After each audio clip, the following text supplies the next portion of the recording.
Hello అండి, అందరికీ ఎలా ఉన్నారు? బాగున్నారా? నేనైతే చాలా బాగున్నాను. ఈరోజైతే ఆనపకాయ కర్రీ చేస్తున్నానండి. ఎలా ప్రిపేర్ చేయాలో ఇప్పుడు చూసుకుందాం. 4-5 టేబుల్ స్పూన్ ఆయిల్ పోసుకోవాలి. ఫస్ట్ కడాయి పెట్టేసి ఆయిల్ హీట్ అయ్యాక కొద్దిగా ఆవాలు,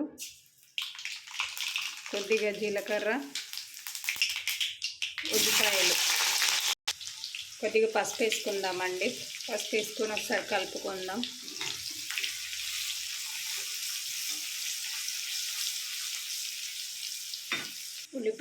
ఉల్లిపాయలు వేగాయి కదా, ఇప్పుడు పచ్చిమిర్చి వేసుకుందాం. పచ్చిమిర్చి బాగా వేగాలండి, బ్రౌన్ కలర్కి రావాలి పచ్చిమిర్చి.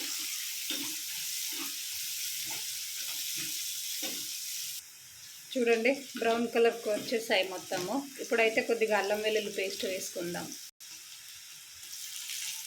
వేసి బాగా కలుపుకోవాలి. ఈ అల్లం మొత్తం పచ్చి వాసన పోయేటట్టు కలుపుకోవాలండి. ఇప్పుడు ఆనపకాయలు వేసుకుందామండి.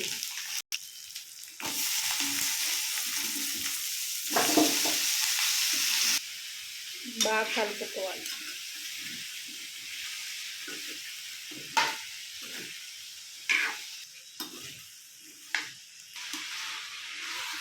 ఇదంతా కలుపుకున్నాక కాసేపు మూత పెట్టుకుందాం.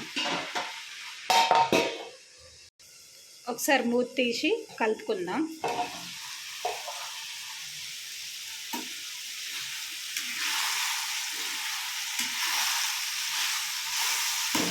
కాసేపు మగ్గాలండి, ఒక 5 మినిట్స్ మగ్గాలి. మూత తీసి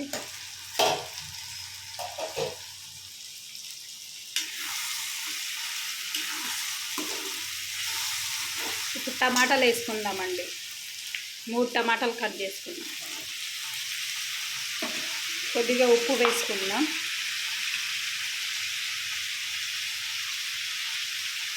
ఉప్పు ఇప్పుడే వేసాం కాబట్టి మనం కలపకూడదు అసలు. ఒక 2 మినిట్స్ వరకు ఇలాగే వదిలేయాలి మూత పెట్టేసి.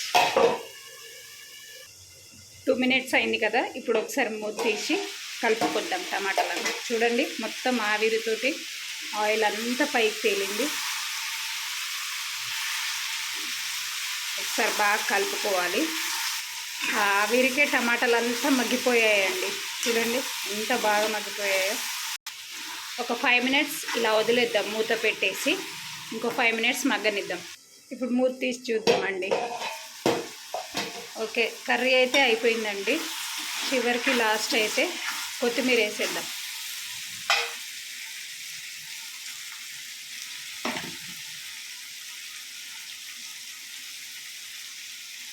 అంతే.